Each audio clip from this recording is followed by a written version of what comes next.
country where traditional and modern cultures coexist. Where you can explore spectacular landscapes and nature. Savor the delights of traveling at every turn. Where? Korea, of course. There are some must-visit places in Korea. Ones that appear in every tour guidebook: Hangang River, Gyeongbokgung Palace from the Joseon Dynasty, and Yes, these are essentials, but I want to go somewhere a little different. I don't have to follow the guidebook. For example, filming locations for K-pop music videos or K-dramas and movies. traveling is all about taking it slow. A long walk at your own pace, or even zoning out somewhere quiet. Doesn't it sound relaxing? You travel for the experience, trying something new in a foreign place, de-stressing and making lifetime memories, taking tons of pictures along the way. 70% of the Korean territory is mountainous. Naturally, hiking is a very popular pastime in Korea. Not your kind of activity? Trust me, the view will make the effort worth it. Just catch your breath by the cold stream in the valley. Korea is surrounded by the sea on three sides. From the beach, you can enjoy a wide open view, as well as various water activities. But the riverside is great too. There's plenty to see and do. If you're in Korea, you can't miss the night view full of dazzling lights. Yes, even the same place can have a totally different vibe at night. Want to make unforgettable memories? How about traveling to all corners of Korea?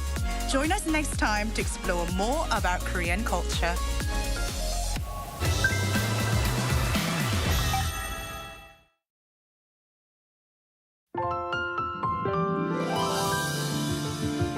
지금 세대가 지금 당면한 시급한 문제구나.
The moment we wear it, our spirits lift.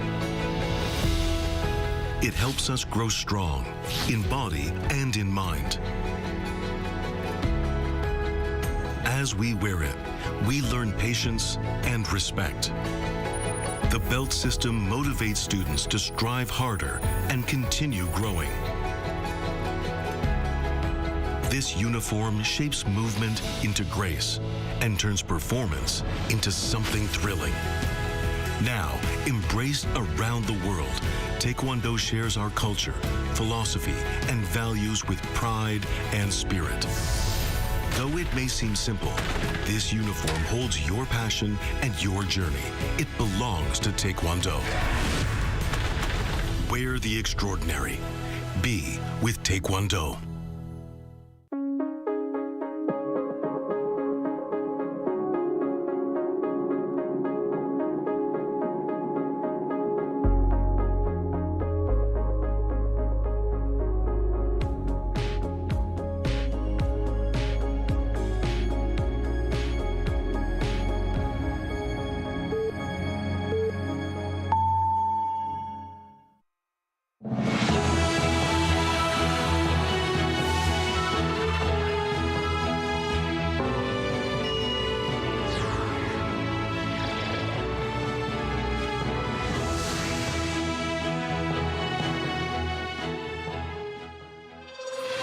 South Korea is working to bring more than 300 South Korean workers home who were detained on suspicion of illegally staying and being employed in the U.S. South Korea's top diplomat Jo Hyun is on his way there to make sure of their release and a safe return home. South Korea's National AI Strategy Committee was launched on Monday with the ultimate goal of making the country one of the world's top 3 AI powerhouses. The government also unveiled its reorganization plan, which entails getting rid of the prosecution service and instead creating 2 agencies to take on prosecutors' indictment and investigative powers. After negotiations with the U.S., Seoul has secured an agreement to release and bring back to Korea all the Korean nationals detained in the immigration raids at Hyundai's Georgia plant. Ensuring the swift implementation of this plan, Foreign Minister Jo Hyun took off for Washington, D.C. just minutes before our newscast. Our Oh Soo-young starts us off. South Korea is organising a chartered plane to bring 300 detained nationals home from the United States after they were arrested on suspicion of illegal stay and employment. A foreign ministry official said on Monday that the government has negotiated the release of all Koreans arrested at the Hyundai LG battery plant last Thursday through voluntary departure. This is the fastest and surest path to their release compared to deportation or an immigration trial. While officials hope to schedule the chartered flight at the earliest possible date, with September 10th mentioned in media reports, the ministry says the timing has not yet been confirmed. The date of return depends on the pace of administrative procedures like ID checks and obtaining each person's consent for voluntary departure. Individuals are free to remain and fight the legality of their arrest in court, but the ministry noted that they would likely stay under detention. Meanwhile, Foreign Minister Jo Hyun set off for Washington, D.C. late on Monday to ensure that the release of Korean nationals and their return by chartered flight goes ahead smoothly without any last-minute hurdles from U.S. agencies. He's also likely to urge the U.S. not to penalise or discriminate them upon future visits to the U.S., as complications remain even under voluntary departure, depending on each individual's visa or immigration status. I will go to the US to resolve this quickly and ensure those detained can return in good health. Also, I will negotiate with the US on long-term systematic changes to ensure this problem does not come up again. The raid last week by US immigration authorities took place at a factory that's part of Hyundai's $12.6 billion investment in Georgia, known to be the largest economic development project in the state's history. Jo Hyun told lawmakers Monday at an emergency Foreign Affairs Committee session that Seoul and Washington reached a broad agreement to ensure those detained do not face disadvantages when they seek re-entry to the US. He said the final details have not been settled, but claimed negotiations are going well in a direction that avoids 5-year entry bans. Beyond that, the foreign minister is likely to press for more fundamental solutions, seeking more reliable visa pathways for Korean businesses bringing high-tech corporations to America, as much as the Trump administration continues to urge allies to invest in the United States. Oh Soo-young, Arirang News. So the South Korean workers could depart for home as early as Wednesday, but in the meantime, they remain in the detention center facility in Foxton, Georgia. Our Moon Jeong reports. More than 300 Koreans have now spent 4 days in the detention facility. The on-site response team, including officials from the South Korean embassy in Washington, conducted a visitation for approximately 3 hours starting at 9 a.m. After the visitation, Consul General Jo Ki-jong stated that the detained workers might be able to board a chartered plane around Wednesday. He detailed the repatriation plan, noting that once released, they would be transported by bus to Jacksonville International Airport in Florida, approximately a 50-minute ride from the Foxton facility. In contrast, general public visitations, usually permitted only on weekends, were largely limited. Dozens of people, including representatives from partner companies, waited in line from early Sunday morning, but only about 20 Koreans were granted visits, while the remainder had to turn back. Interviews with officials who met the detained workers revealed a sense of relief over the news that the government had concluded their release negotiations. However, the workers also relayed difficulties, citing poor conditions like heating and air conditioning issues, with some reportedly needing medication. Furthermore, complaints emerged regarding improper arrest procedures, including the failure to read Miranda rights. They were handcuffed. When they were handcuffed, they should have been read their Miranda rights. But there was no notification. All of that is illegal. That part was just absurd. Beyond the immediate conditions, concerns are also mounting regarding potential disadvantages for future U.S. entry or re-employment after their release. The workers' families are very worried. If they are deported, there's talk of 5, 10 years. So they are worried about personal disadvantages. For now, the priority is to get the workers home quickly. U.S. immigration authorities reportedly explained that depending on the visa type, even voluntary departure could result in a minimum 5-year ban from entering the U.S. or up to 10 years in cases of deportation. 문지영, Arirang News.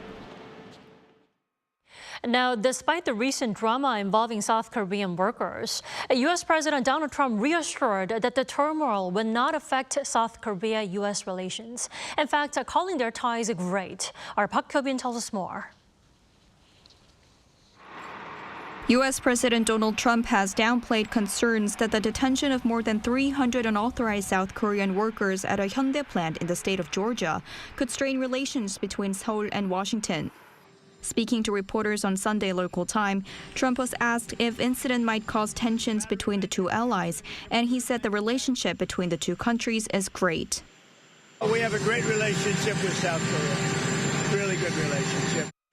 Trump also stressed the need for skilled workers in key industries such as batteries, computers, and shipbuilding, suggesting the U.S. should allow experts from overseas to train American workers in complex fields.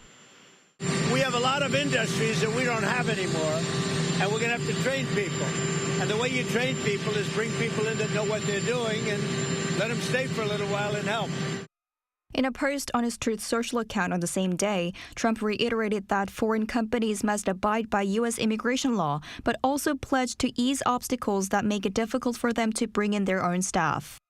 This marks a shift in tone from his initial response made last Friday, when he described the detained workers as illegal aliens and voiced support for the immigration authorities' operation. We had a lot of illegal aliens working there, so, look, they're doing their job. That's what they have to do. These are people that came through with Biden. They came through illegally. They came into our country, so we have to do our job. Despite Trump's remarks, Washington has warned of tougher immigration enforcement. Tom Homan, the White House border security chief under the Trump administration, told CNN on Sunday that more large-scale raids and arrests should be expected at work sites, including those operated by foreign companies. While Trump's remarks highlight the strength of bilateral ties between the two countries, uncertainty lingers for foreign businesses. Park Hyo-bin, Arirang News. So the recent ICE raids in Georgia leaves Korean companies at a complex situation. Experts say the raid will inevitably stymie the execution of upcoming South Korea's investment in the U.S. But what else now awaits Korean firms? Our Kim Do-yeon spoke to experts. Following last week's U.S. immigration raid at Hyundai's Georgia plant, the South Korean government on Monday held an emergency meeting with major companies investing in the United States. According to the Ministry of Trade, Industry, and Energy, officials heard businesses' concerns, including the need for an expansion of visa quotas. This comes as the raid poses uncertainties and obstacles in executing the hundreds of billions of dollars of investment that Korean companies have pledged to the U.S. From that perspective, if a company faces major uncertainties over how to structure its investments and divide work between its home and local operations, then it's certainly possible that both investment and strategic plans could be delayed. The raid highlights a central tension, calls for local American hires. However, as Korean companies expand and invest in the U.S., in the initial stages, the advanced facilities promised depend on trained engineers from Korea. This reliance makes dispatching Korean employees essential, which will get harder due to the recent raid. Korean employees coming to the U.S. are going to face tougher checks, more document reviews, more interviews. For the companies, that means higher spending on proper visa sponsorship, legal advice, compliance. And for the employees, it probably means more time at the border or longer processing overall. Beyond securing the correct visas, experts now say proper training in dealing with immigration authorities could now become a must. They need to be trained on how to answer ICE agent questions properly, not to insinuate that they're working on things that are outside the very narrowly tailored scope under what we call FAN, Foreign Affairs Manual, which specifies specific carve-outs under the ESTA holders and B1 visa holders. The billions pledged by Korean companies span from shipbuilding cooperation to advanced chip plants. Realizing the full potential of these projects will ultimately depend on diplomatic solutions between the two governments. In the meantime, it's not just the Georgia plant at risk. Other Korean investments in the U.S. will also need to brace for such challenges. Kim Do-yeon, Arirang News.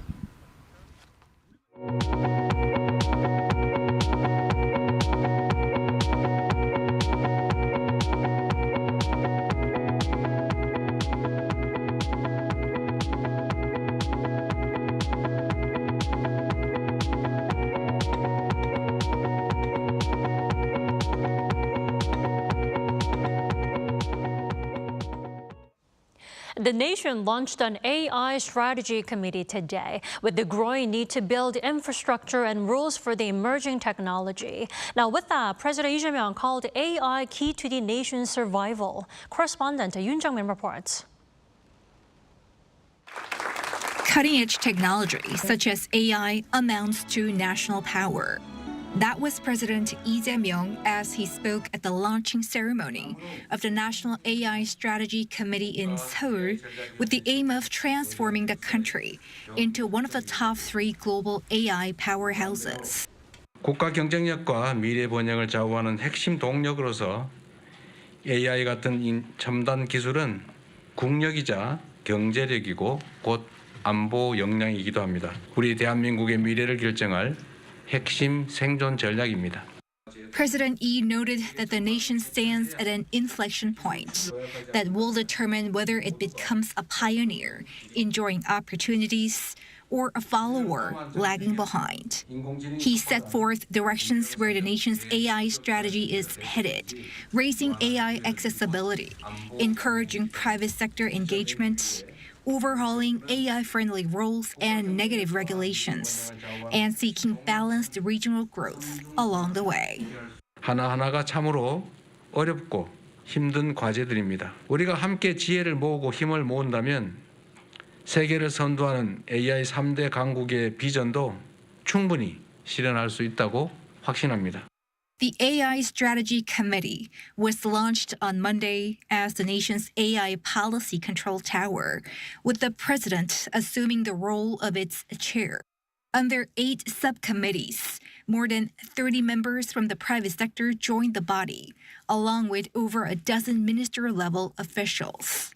During the initial meeting, an AI action plan was reported, centered on creating an ecosystem for AI innovation, seeking transition to AI on a national level, and taking the lead on the global stage, details of which will be unveiled in November. Among things on the agenda was creating an AI highway, for which a national computing center will be established, involving private investment, while securing an additional 15,000 GPUs by 2028. Also discussed were ways to promote the industry beyond borders, with ideas pitched by committee members. President Lee responded that if Korea's AI is applied to the third world through ODA projects, it will be a win-win for both, and such a change will help the industry make inroads into the global market. On top of that, the committee discussed directions for an AI law, which is set to be formulated soon before taking effect in January, with the focus on an AI convergence complex. Yoon Jung-min, Arirang News. Also today, South Korean President Lee Jae-myung, who has made national unity a central pledge, sat down with the leaders of South Korea's two main parties. Our presidential office correspondent Song Yoo-jin has the details.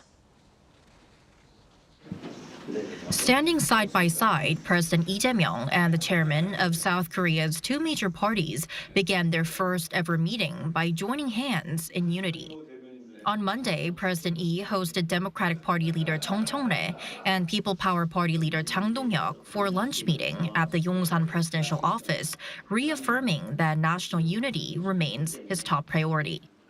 민주당 출신의 대통령이긴 하지만 이제는 국민의 대통령, 모두의 대통령이 되어야 한다고 생각합니다. 또 야당을 통해 들리는 우리 국민들의 목소리도 최대한 많이 듣도록 노력하고 또 듣는 것을 넘어서서 국정에 모든 국민들의 목소리가 공평하게 반영될 수 있도록 노력하겠습니다.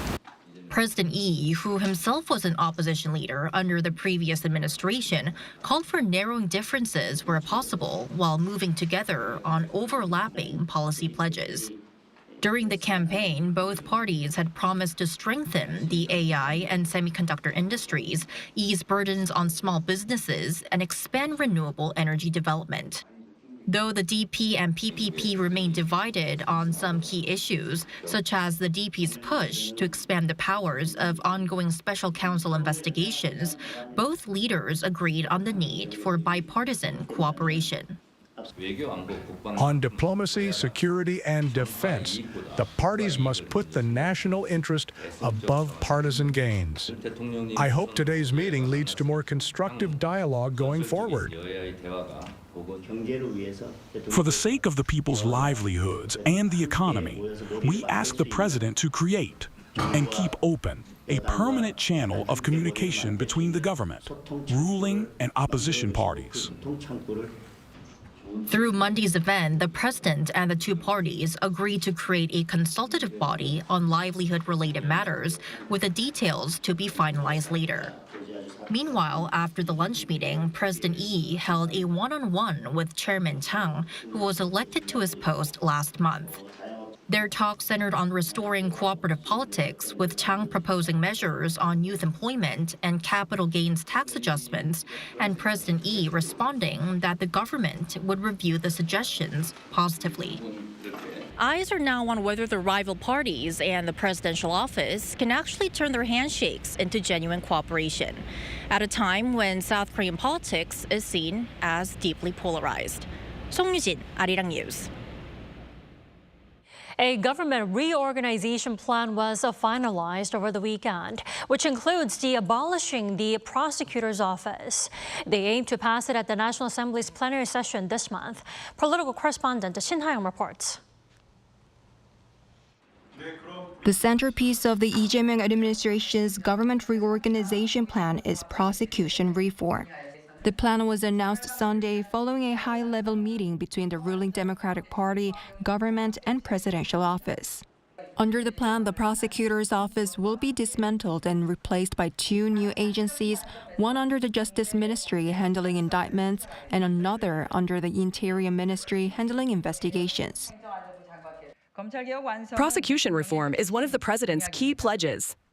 There have been ongoing concerns that the prosecution has abused its unchecked power and undermined fairness, with selective investigations and arbitrary indictments deepening public distrust. The changes will take effect 1 year after the plan is approved by the National Assembly and announced to the public, with a task force under the Prime Minister's office set up to work out the details of prosecution reform. Reorganization will also affect the Finance Ministry, which will continue handling taxation, economic policy, and treasury matters, but budget planning will be transferred to a new agency under the Prime Minister's supervision. The Environment Ministry will be expanded to take over energy policy responsibilities that are currently handled by the Industry Ministry. A new Deputy Prime Minister for Science and Technology will be created to oversee AI, and the Deputy Prime Minister for Social Affairs position held by the Education Minister will be abolished. This government reorganization is a first step to carry out key public priorities and support the new administration's goals. It seeks to streamline ministry functions and prepare for complex challenges, such as the climate crisis and the AI transformation. Meanwhile, during Sunday's high-level meeting, measures on labor safety and natural disasters were also discussed. The DP called for more support for small businesses and penalties for companies that have a poor record when it comes to accidents. Workplaces with repeated accidents should face strict penalties, while those that prevent accidents should be rewarded. The government said it'll strengthen support for vulnerable workers while enforcing effective sanctions. For natural disasters, they plan to work on preventive measures with extra funding. 신하영, Arirang News. South Korea's defense chief An Gu-baek and his Japanese counterpart Gen Nakatani held talks here in Seoul on Monday.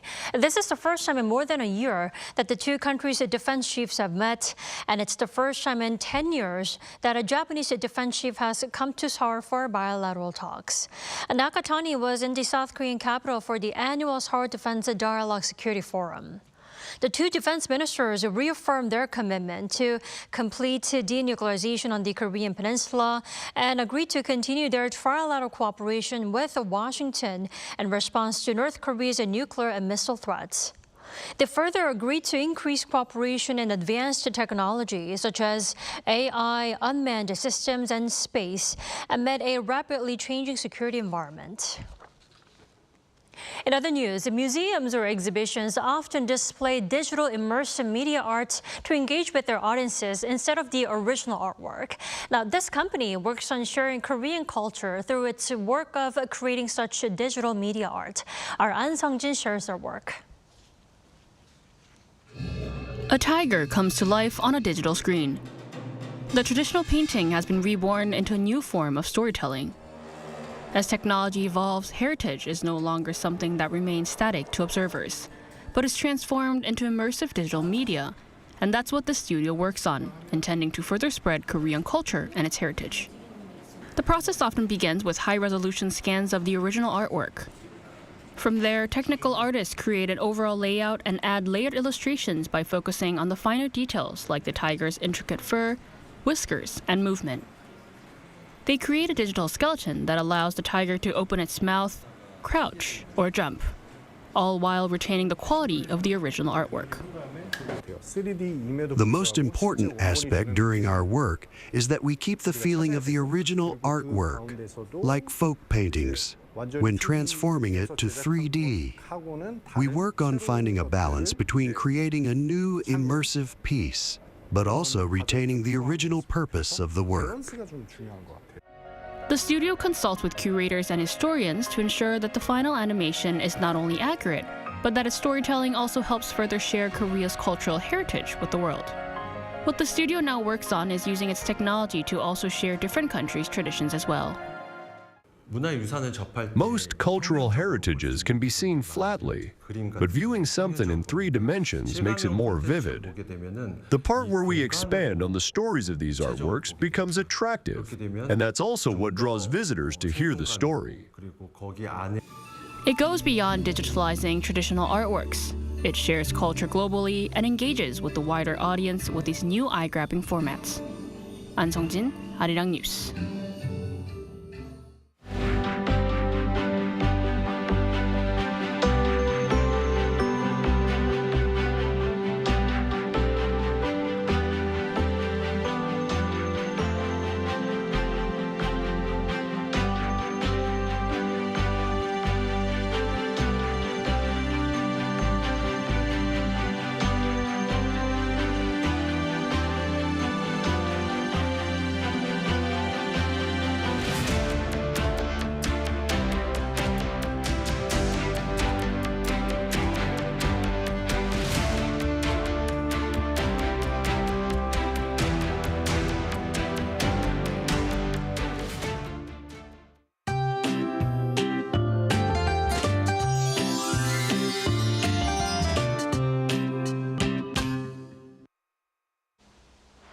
strong rain clouds that developed over the West Sea blew into Jeollanam-do province, and it is raining sporadically in Jeju Island and Jeollabuk-do province. From the night onward, there will be strong rain of around 30 millimeters per hour in Jeollanam-do and Jeju Island. Up to 100 millimeters of heavy rain is expected in southern Jeollanam-do province and Jeju Island, and up to 80 millimeters in southern Gyeongsang-nam-do province until tomorrow. With rain falling, late summer heat is also continuing in the middle of the day. A heatwave warning is in place for the south coast and Jeju Island. Today, the daytime temperature in Seoul rose to 29 degrees Celsius and 33 degrees in Busan.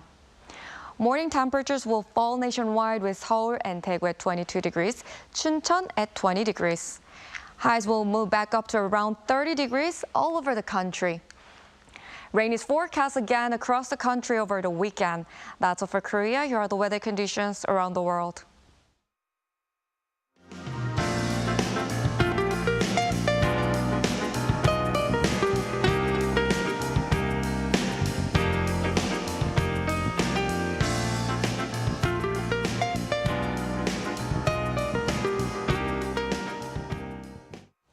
That is all we have for tonight. I'm Kim Dami. From all of us here at Arirang, thanks for watching. Good night.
How to survive in Korea.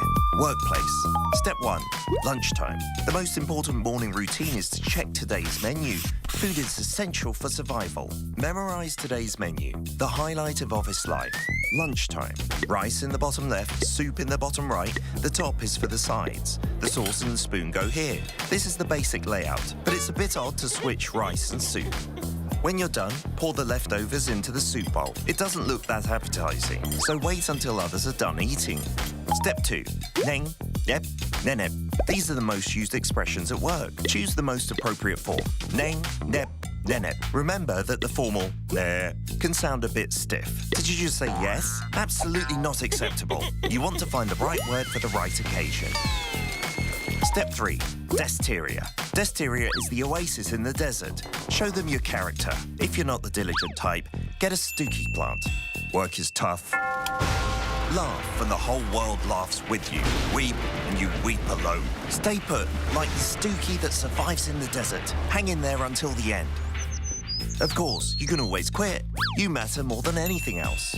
Step 4. Survival kit. Every worker needs a survival kit. Survival kit level 1. This position gets the most exposure. Grab one when you need a sugar boost. Always keep a few treats you can offer your co-workers. Survival kit level 2. These are for hunger pangs before and after a meal. You'll need them when you take a coffee break with your office buddies. Survival kit level 3. Trash talking your boss with your soulmate. Did you survive in the workplace? Office romance? Be careful. Even the photocopier knows all the gossip.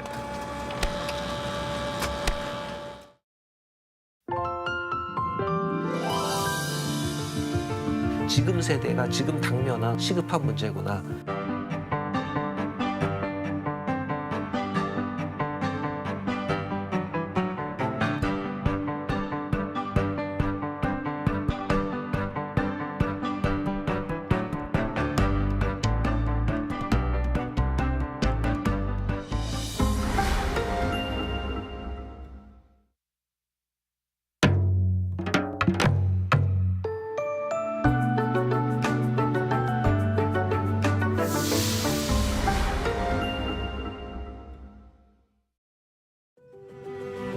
도시는 세계와 연결되어 문화를 창조했고 새로운 것을 받아들였다. 함께여서 우리는 더 자유롭고 더 멀리 갈 수 있어. 닫힌 문이 아니라 열린 질문으로. 나에게 에이펙은 자유, 융합, 국제성, 다양성, 포용, 개발. 신라의 정신이 에이펙 2025로 이어집니다.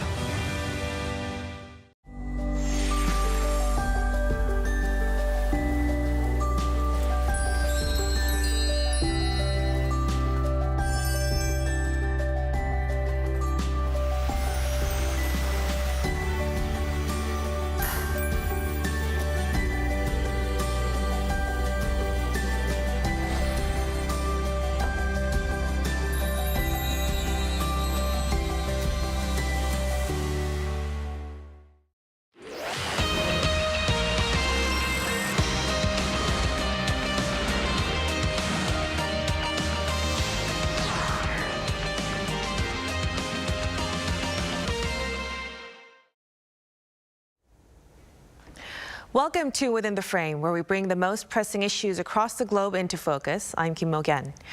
Just a few days ago, the world marked the International Day of Charity, a moment to reflect on global solidarity and the power of humanitarian support.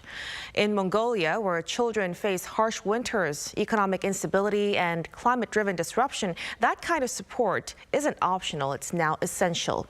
At the heart of this is UNICEF, working to protect children's rights, expand access to education, and deliver life-saving care to the most remote communities. South Korea, once a recipient of aid and now a global donor, is working closely with UNICEF to make an impact. So how is that partnership changing lives, and why is that so important this time around? For an insider's view on this, we are joined in the studio today by Mr. Evariste Kwasi-Komlin, representative of UNICEF Mongolia. A big welcome. Thank you very much. Thank you for hosting us. Thank you for joining us. So since you're here, could you please walk us through, the main roles and the responsibilities of UNICEF Mongolia? But thank you very much for asking that. As a UNICEF in Mongolia, we are driven by the mandate of the organization, meaning addressing the Convention of Rights of the Children, wherever they are included in Mongolia. And this is doing so, we complied also with government role and regulation and strategy as well. So our work in Mongolia is declined in the area of addressing issues like health and nutrition, water and sanitation, child protection issue, education issue, as well as social protection issue as well in the country. We are doing so also in engaging all the stakeholders at different levels, at presidential level, Prime Minister level, parliamentary level, to leverage all those resources to drive and change the situation of the children in Mongolia. So before we get in, let's take a broader look. Yeah. So Mongolia is facing a complex mix of developmental challenges, from economic transition to also climate impacts as well. How are these issues actually affecting children? We really want to know, how, and especially in terms of their rights and their access to education. Yeah, like in your introduction, you have noted that Mongolia is one of the harsh countries in terms of climate, right?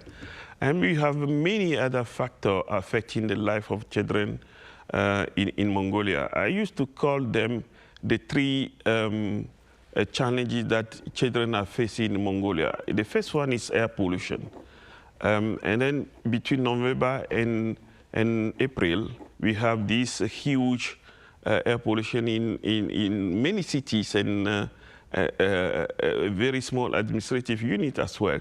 Those pollution are due to the fact that they continue burning the coal for heating their household, heating the kindergarten and school as well, which is one of the challenges that this country is facing because of the harsh weather condition. The second one they are facing is also environmental pollution. That includes also drinking water, which is quite affected most of the time. And then you have soil contamination because if the soil is not, appropriate, sometimes it can basically challenge the well-being of the children. So those crises are very, very important. In addition to that, what you have seen recently during our last survey that we conduct on malnutrition, we have seen that, few children also in a very remote area has been affected by the severe malnutrition. And you know exactly if you don't address the severe malnutrition at the earlier age of the children, it can totally impact the future brain development of the children. This is why it's very important that our friends that we know in Korea might be very, very useful for us to work together to support the country to go through some of those challenging situations, including, some of the economic situation that, the country is facing as well. So very important to gather all the friendship and relationships so that we can work together to a better achievement of the result for the children. Right. So you've mentioned severe malnutrition, environmental pollution, and also air pollution. These are very critical issues that are really linked to our daily lives. Now, given these challenges, how is UNICEF Mongolia actually responding on the ground to support children and their communities? I think it's a very important question, this one. I think, like I say in the beginning, we walked through the Convention of Rights of the Children, right? That being classified. If you categorize them, there are 5 main areas of intervention. We have more than 40 programs going on in the country. And those programs are quite significant, from supporting a hospital in terms of small equipment, ultrasound when the baby is born to assess if the heart is beating properly, till ensuring that the government have appropriate policy and law that basically improve the nutrition status in the school. So our spectrum of intervention is very vast, from evidence on the ground until policy discussion on a high level. So we work in this area, and I just want to give you one example which might be very interesting for you. When I came to Mongolia in 2021, it was in November, right? Very cold.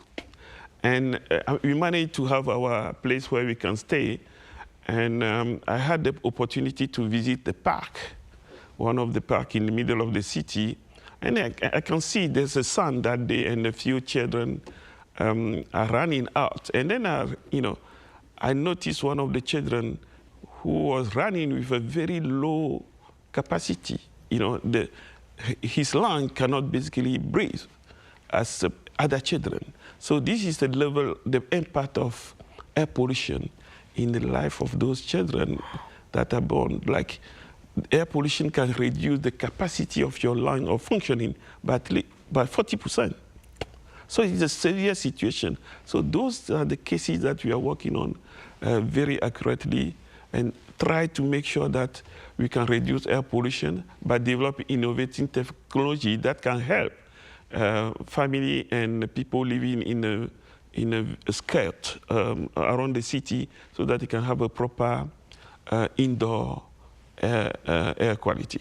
This is one. The second one, in education, we be working closely with the government to promote a better inclusive education, getting everyone to education system. That's something that we have succeeded. And now it's a matter of quality of education. And then we are working closely to that. With some of the company in Korea, we are able to bring additional computer to some of the school. And we see digital education as an equalizer, not complementary. But those children in a Hyundai community living far away, they need to have education. And the only way to get there, where they don't have a school, and they are in mobility, is to basically go with them with digital means so that they can keep learning. Just to give you one example, last year, we have a fundraising gala. And this fundraising gala generate more than $150,000 US. That can help basically provide some of the tablets for the teachers, and to go to those communities. And I can assure you that after a few months, those children who cannot read, who cannot do mathematics, they are doing it now properly. So those are some of the things that we are doing on the ground, and they are changing the life of the children every day. This is why the support for everyone, including government, individual, wherever they are, particularly with the tie that we have with Korea, might be very significant to continue investing with us in education, in climate issue, and also in water and sanitation issue in the country, so that we can basically make the life of the children better in the future. So very important, very necessary efforts that you're making to provide for primary necessities of these children. Now, so in order to, continue to support this, of course, funding would be a very important issue. And it's also a concern for many international organizations that are grappling with budget cuts and also shifting donor priorities as well. How has UNICEF Mongolia have been affected by this? And how are you working to navigate these constraints? Yeah, I think it's a very interesting question. I think every dollar, every single euro, every single one cut for the children, whatever they are, is many lives in jeopardize, many children life, many family life that are impacted basically. And UNICEF is not only one organization that has been affected, but there's many other organizations, UN organizations, and also a small NGO who have been affected by this funding cut. So, and each organization are dealing with that separately. And we are very glad that we still have a lot of good friends everywhere who are continuing basically supporting us so that we can basically move and fundraise for the agenda of the children. I just want to say something and very important, like in Korea has been a very good donor over the past, and it continues to be doing that, and hopefully they will continue in the future in the same direction, so that those casts that we have registered over the past year can be also balanced at a certain point, and continue on partnership that we have can basically help. And in Mongolia, for example, we have revamped our local fundraising situation, having more private sector contributing to the cause of the children.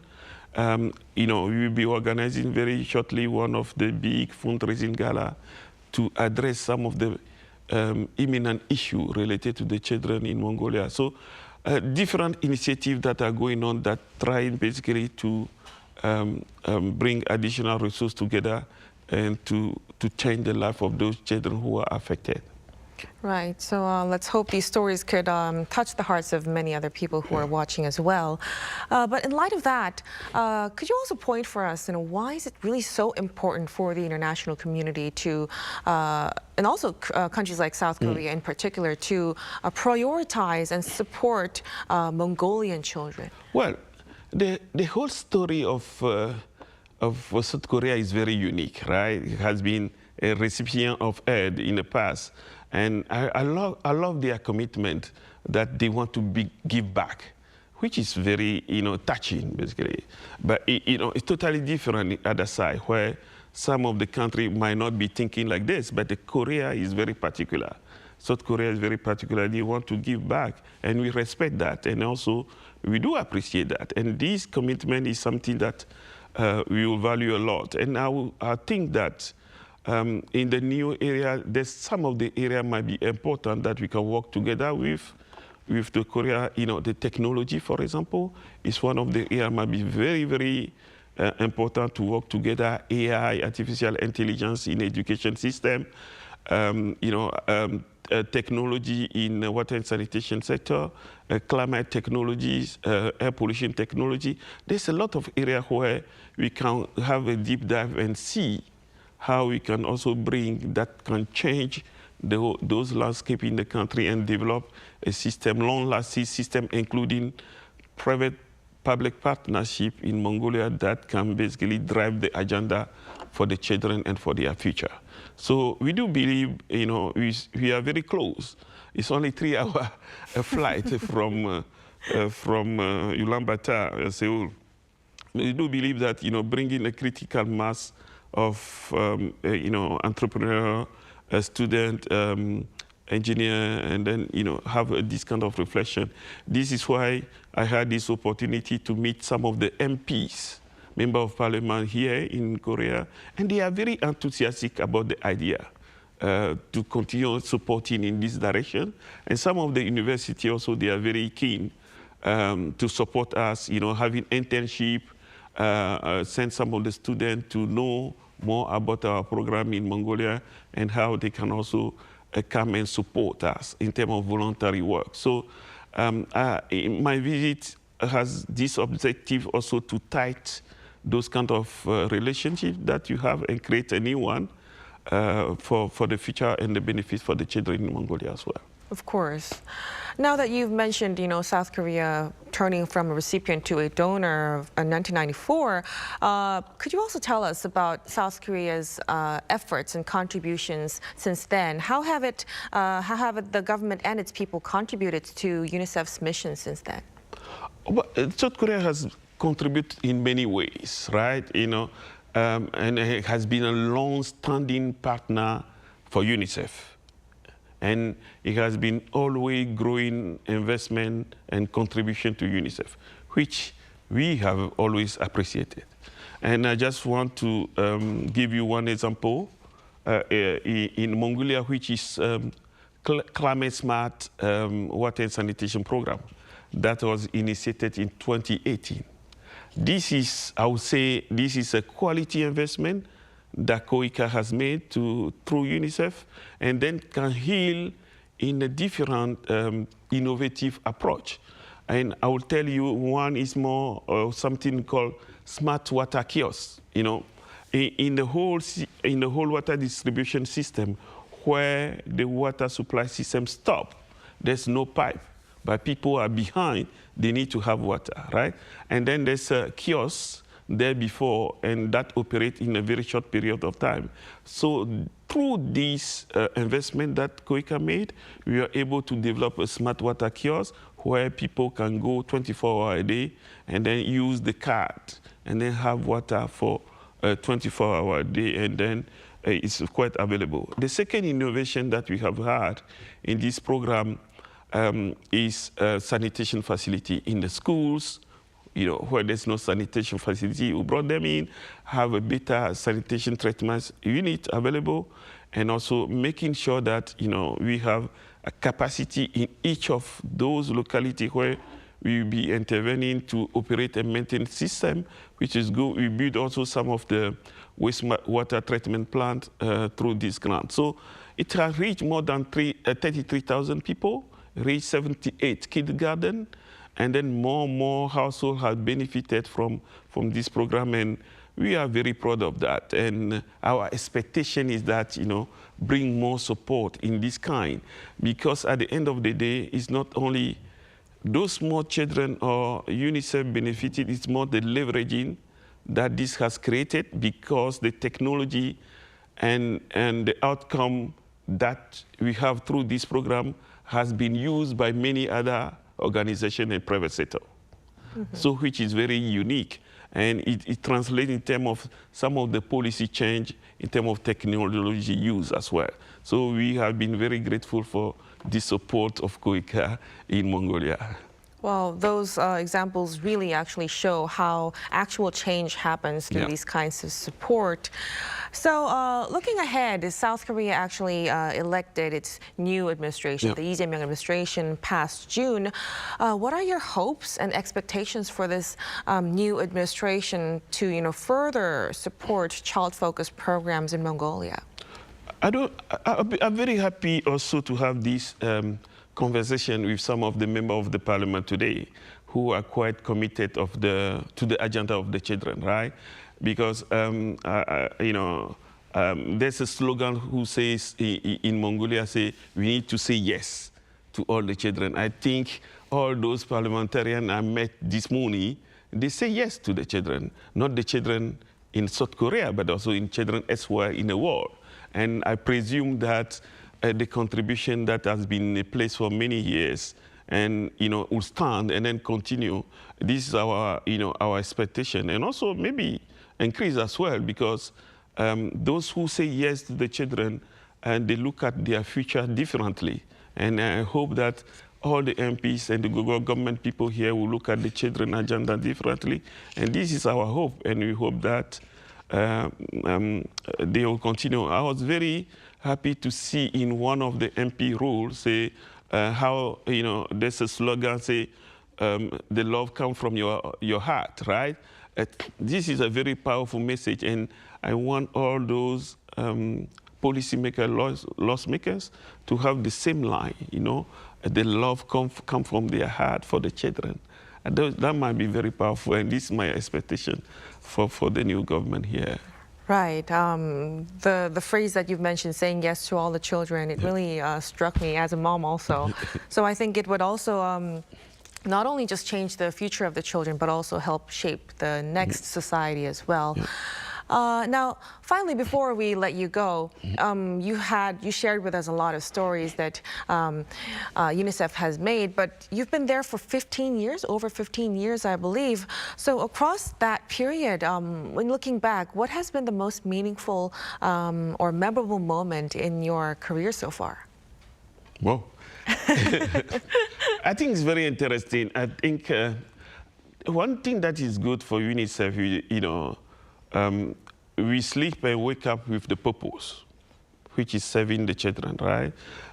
My story of joining organization like UNICEF come from when I was 8 years old, and I went to my uncle's farm, and when I realized that some of the farm product cannot be sent to the capital city, and then but in the same time you see there's a lot of people who might need those products, to eat, right? And this basically creates a sort of click in my heart, and then my question is how we can I can use my energy, my brain, my intelligence to support the children wherever they are, right?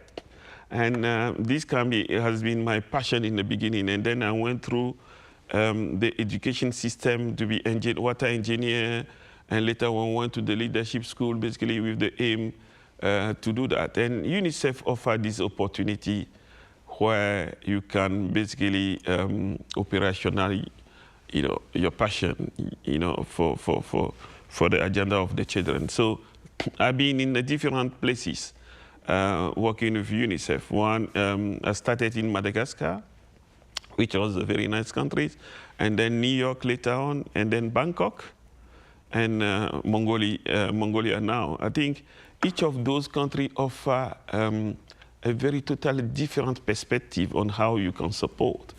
One of the significant part of my job I'll highlight, which is, in 2018, it was in July 2018, I was in Cambodia in a mission, trip mission there. And we went to one of the village, and the hand pump that was installed there was not working. And then people say, yeah, but this pump is not working for a long time ago, and we tried to repair. So I was in a suit. I said, come on, you cannot repair this pump. Give me the key or those kind of thing. And then they brought, and I opened that pump. Wow. And what I found very interesting in this pump is like one rubber that basically block the water to not flow in every time was dropped in the pump. And then I said, this is just the thing that you need to do. And then I remove the rubber, and then I put it on the top and fish it back. And the water starts flowing. This is one of the critical moments when I say, when I believe that whatever you do, you need to continue translate this energy, this passion, this knowledge, those people who are using those services. This happened just because the guy who was doing the operation maintenance was not there, had changed the village. So it's part of the sustainability aspect that we need to work on. And we have been working on the sustainability of the program. And we hope that each action that we are doing, each money, each dollar that we are receiving every day contribute to make sure that every system that we build is sustainable. Because at the end of the day, it's a taxpayer money, it's our friends' money, and then also is, our partner money. So all those need to be used seriously, accurately, so that we can deliver better results for the children. Wow, a very powerful story to end our conversation tonight, and also a reminder why this kind of work is really continuing to matter, especially for children in places like Mongolia. Mr. Kwasi Coleman, thank you so much for your time and for your insights tonight. Thank you very much for receiving me today. We really appreciate it. Thank you. And that'll be all from us on Within the Frame. Be sure to tune in again next time as we continue to explore the stories that matter. Until then, stay informed and engaged.